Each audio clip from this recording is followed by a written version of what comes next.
Tag.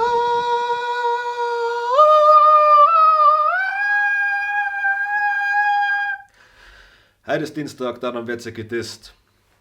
Nur von mir heute, weil der Altau bei Eidemirter ist und er noch schön als Arschloch leckt. Und zwar so.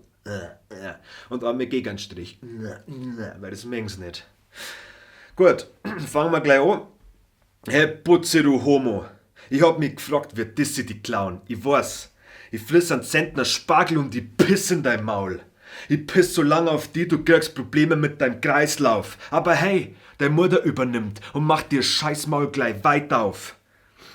Maria Hilk, du likest das Beutel, doch das ist kein Spui.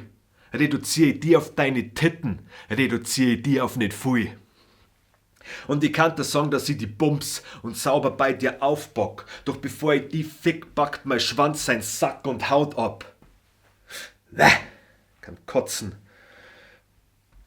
Illuminatic Max, ich schwör bei Gott, ich prügel die zur Leiche, Bitch. Du bist das menschgewordene Gefühl, wie wenn man auf ein öffentliches Klo geht und schon alles voller Scheiße ist. Du schaust aus wie der Ottfried Fischer, bloß in untrainiert, als hätte man ordentliche Portion Missgeburt draufpackt und das Ohr 2 Stunden frittiert.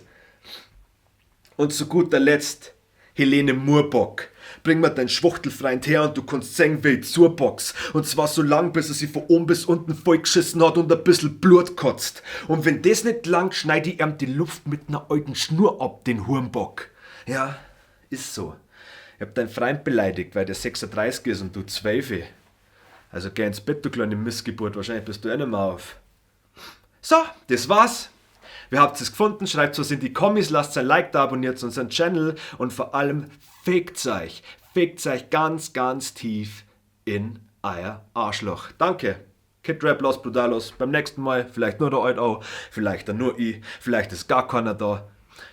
Und wenn es richtig, richtig blöd läuft, ist ein anderes Mitglied aus unserer Band da. Tja, das war's. Ciao.